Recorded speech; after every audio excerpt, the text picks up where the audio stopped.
ವಿಜಯನಗರ ಸಾಮ್ರಾಜ್ಯ ದಕ್ಷಿಣ ಭಾರತದ ಇತಿಹಾಸದಲ್ಲಿ ಅತಿ ಮಹತ್ವದ ಹಾಗೂ ವೈಭವಶಾಲಿ ಸಾಮ್ರಾಜ್ಯಗಳಲ್ಲಿ ಒಂದು. ಇದು ಕ್ರಿ. ಶ.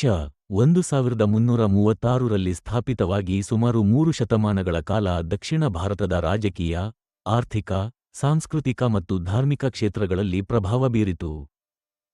ತುಂಗಭದ್ರಾ ನದಿಯ ತೀರದಲ್ಲಿರುವ ಹಂಪಿ, ಪ್ರಾಚೀನ ವಿಜಯನಗರ, ಇದರ ರಾಜಧಾನಿಯಾಗಿತ್ತು. ಇಂದು ಹಂಪಿಯ ಅವಶೇಷಗಳು ಯುನೆಸ್ಕೋ ವಿಶ್ವ ಪಾರಂಪರಿಕ ತಾಣವಾಗಿ ಪ್ರಸಿದ್ಧವಾಗಿವೆ. ಸ್ಥಾಪನೆ ಮತ್ತು ಆರಂಭಿಕ ವಿಕಾಸ. ವಿಜಯನಗರ ಸಾಮ್ರಾಜ್ಯವನ್ನು ಹರಿಹರ ಮತ್ತು ಬ.ಉ.ಕ.ಆರ್.ಆಯರು ಸ್ಥಾಪಿಸಿದರು. ಇವರಿಗೆ ಸಂತ ವಿದ್ಯಾರಣ್ಯರ ಮಾರ್ಗದರ್ಶನ ಹಾಗೂ ಆಶೀರ್ವಾದ ದೊರಕಿತ್ತು ಎನ್ನಲಾಗುತ್ತದೆ. ದೆಹಲಿ ಸುಲ್ತಾನರ ದಾಳಿಗಳಿಂದ ದಕ್ಷಿಣ ಭಾರತದ ಹಿಂದೂ ರಾಜ್ಯಗಳನ್ನು ರಕ್ಷಿಸುವ ಉದ್ದೇಶದಿಂದ ಈ ಸಾಮ್ರಾಜ್ಯವನ್ನು ಸ್ಥಾಪಿಸಲಾಯಿತು. ಆರಂಭದಲ್ಲಿ ಸಣ್ಣ ರಾಜ್ಯವಾಗಿದ್ದ ವಿಜಯನಗರವು ತಕ್ಷಣವೇ ತನ್ನ ಸೈನಿಕ ಸಾಮರ್ಥ್ಯ ಮತ್ತು ಸಂಘಟಿತ ಆಡಳಿತದ ಮೂಲಕ ವಿಸ್ತಾರಗೊಂಡಿತು. ವಿಜಯನಗರ ಸಾಮ್ರಾಜ್ಯದಲ್ಲಿ 4 ಪ್ರಮುಖ ವಂಶಗಳು ಆಳ್ವಿಕೆ ನಡೆಸಿದವು: ಸಂಗಮ ವಂಶ, ಸಾಲುವ ವಂಶ, ತುಳು ವಂಶ, ಅರವೇಡು ವಂಶ. ಈ 4 ವಂಶಗಳಲ್ಲಿಯೇ ತುಳು ವಂಶದ ಆಡಳಿತ ಅತ್ಯಂತ ವೈಭವಶಾಲಿ ಮತ್ತು ಶಕ್ತಿಶಾಲಿಯಾಗಿತ್ತು. ಕೃಷ್ಣದೇವರಾಯರ ಕಾಲ, ಸ್ವರ್ಣಯುಗ. ತುಳು ವಂಶದ ಪ್ರಸಿದ್ಧ ರಾಜ ಕೃಷ್ಣದೇವರಾಯ ಕ್ರಿ. ಶ. 1509ರಿಂದ 1529 ವಿಜಯನಗರ ಸಾಮ್ರಾಜ್ಯದ ಶ್ರೇಷ್ಠ ಆಡಳಿತಗಾರನಾಗಿ ಪರಿಗಣಿಸಲ್ಪಟ್ಟಿದ್ದಾರೆ. ಅವರ ಕಾಲವನ್ನು ವಿಜಯನಗರದ ಸ್ವರ್ಣಯುಗ ಎಂದು ಕರೆಯಲಾಗುತ್ತದೆ. ಅವರು ಯುದ್ಧಗಳಲ್ಲಿ ಜಯಗಳಿಸಿ ಸಾಮ್ರಾಜ್ಯದ ಗಡಿಗಳನ್ನು ವಿಸ್ತರಿಸಿದರು. ಒಡಿಶಾ, ಬಿಜಾಪುರ ಮತ್ತು ಗೋಲ್ಕೊಂಡ ಪ್ರದೇಶಗಳಲ್ಲಿ ತಮ್ಮ ಶಕ್ತಿಯನ್ನು ಪ್ರದರ್ಶಿಸಿದರು. ಕೃಷ್ಣದೇವರಾಯರು ಉತ್ತಮ ಆಡಳಿತಗಾರರಾಗಿದ್ದರು. ಕೃಷಿ, ನೀರಾವರಿ ವ್ಯವಸ್ಥೆ, ವ್ಯಾಪಾರ ಮತ್ತು ಶಿಕ್ಷಣ ಕ್ಷೇತ್ರಗಳಿಗೆ ಉತ್ತೇಜನ ನೀಡಿದರು. ಅನೇಕ ಕೆರೆಗಳು, ಕಾಲುವೆಗಳು ಮತ್ತು ದೇವಾಲಯಗಳನ್ನು ನಿರ್ಮಿಸಿದರು. ಸಾಹಿತ್ಯ ಮತ್ತು ಕಲೆಗಳಿಗೆ ಅವರು ನೀಡಿದ ಪ್ರೋತ್ಸಾಹ ಅಸಾಧಾರಣವಾಗಿತ್ತು.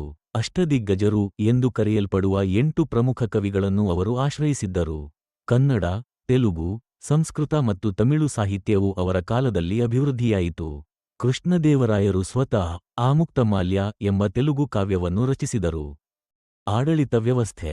ವಿಜಯನಗರ ಸಾಮ್ರಾಜ್ಯದಲ್ಲಿ ಸುಸಂಘಟಿತ ಆಡಳಿತ ವ್ಯವಸ್ಥೆ ಇತ್ತು. ಸಾಮ್ರಾಜ್ಯವನ್ನು ಹಲವು ಪ್ರಾಂತ್ಯಗಳಾಗಿ ವಿಭಜಿಸಲಾಗಿತ್ತು.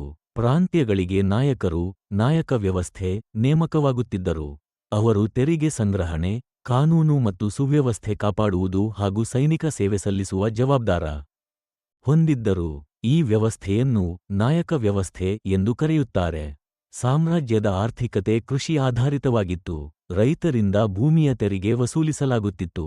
ಮಸಾಲೆ, ರೇಷ್ಮೆ, ವಜ್ರ ಮತ್ತು ಇತರ ವಸ್ತುಗಳ ವ್ಯಾಪಾರವು ವಿದೇಶಗಳೊಂದಿಗೆ ನಡೆಯುತ್ತಿತ್ತು. ಪೋರ್ಟುಗೀಸ್ ವ್ಯಾಪಾರಿಗಳೊಂದಿಗೆ ವಿಜಯನಗರ ಉತ್ತಮ ವ್ಯಾಪಾರ ಸಂಬಂಧಗಳನ್ನು ಹೊಂದಿತ್ತು. ಸಾಂಸ್ಕೃತಿಕ ಮತ್ತು ಧಾರ್ಮಿಕ ಜೀವನ. ವಿಜಯನಗರ ಸಾಮ್ರಾಜ್ಯವು ಧಾರ್ಮಿಕ ಸಹಿಷ್ಣುತೆಗೆ ಪ್ರಸಿದ್ಧವಾಗಿತ್ತು. ಮುಖ್ಯವಾಗಿ ಹಿಂದೂ ಧರ್ಮವನ್ನು ಪಾಲಿಸುತ್ತಿದ್ದರೂ ಇತರ ಧರ್ಮಗಳಿಗೂ ಗೌರವ ನೀಡಲಾಗುತ್ತಿತ್ತು. ಅನೇಕ ಅದ್ಭುತ ದೇವಾಲಯಗಳು ಈ ಕಾಲದಲ್ಲಿ ನಿರ್ಮಿಸಲ್ಪಟ್ಟವು. ಹಂಪಿಯ ವಿರೂಪಾಕ್ಷ ದೇವಾಲಯ, ವಿಜಯ ವಿಠ್ಠಲ ದೇವಾಲಯ, ಹಜಾರರಾಮ ದೇವಾಲಯ ಮುಂತಾದವು ಆ ಕಾಲದ ಶಿಲ್ಪಕಲೆಯ ಶ್ರೇಷ್ಠ ಉದಾಹರಣೆಗಳಾಗಿವೆ. ಸಂಗೀತ, ನೃತ್ಯ ಮತ್ತು ಚಿತ್ರಕಲೆ ಕೂಡ ಅಭಿವೃದ್ಧಿಯಾಯಿತು. ದೇವಾಲಯಗಳ ಗೋಡೆಗಳ ಮೇಲೆ ಸುಂದರ ಶಿಲ್ಪಗಳು ಮತ್ತು ಚಿತ್ರಗಳು ಕಾಣಿಸಿಕೊಳ್ಳುತ್ತವೆ. ವಿಜಯನಗರ ಶೈಲಿಯ ವಾಸ್ತುಶಿಲ್ಪವು ದ್ರಾವಿಡ ಶೈಲಿಯ ಮುಂದುವರಿದ ರೂಪವಾಗಿದೆ. ತಾಲಿಕೋಟೆಯ ಯುದ್ಧ ಮತ್ತು ಪತನ. ಕ್ರಿ. ಶ. 1565ರಲ್ಲಿ ದಕ್ಷಿಣದ ಸುಲ್ತಾನರು ಬಿಜಾಪುರ, ಗೋಲ್ಕೊಂಡ, ಅಹಮದನಗರ ಮತ್ತು ಬೀದರ್ ಒಟ್ಟಾಗಿ ವಿಜಯನಗರದ ವಿರುದ್ಧ ತಾಲಿಕೋಟೆಯ ಯುದ್ಧ ನಡೆಸಿದರು. ಈ ಯುದ್ಧದಲ್ಲಿ ವಿಜಯನಗರ ಸೇನೆ ಸೋಲನುಭವಿಸಿತು. ಅದರ ಪರಿಣಾಮವಾಗಿ ಹಂಪಿ ನಗರವನ್ನು ದೋಚಿ ನಾಶಪಡಿಸಲಾಯಿತು. ಇದರಿಂದ ವಿಜಯನಗರ ಸಾಮ್ರಾಜ್ಯದ ಶಕ್ತಿಗೆ ಭಾರೀ ಹೊಡೆತ ಬಿತ್ತು. ನಂತರ ಅರವೇಡು ವಂಶದವರು ಆಡಳಿತ ಮುಂದುವರಿಸಿದರೂ ಸಾಮ್ರಾಜ್ಯ ಹಿಂದಿನ ವೈಭವವನ್ನು ಮರಳಿ ಪಡೆಯಲಿಲ್ಲ. ಭಾರೀ ಹೊಡೆತ ಬಿತ್ತು. ನಂತರ ಅರವೇಡು ವಂಶದವರು ಆಡಳಿತ ಮುಂದುವರಿಸಿದರೂ ಸಾಮ್ರಾಜ್ಯ ಹಿಂದಿನ ವೈಭವವನ್ನು ಮರಳಿ ಪಡೆಯಲಿಲ್ಲ. ಸಮಾಪನ.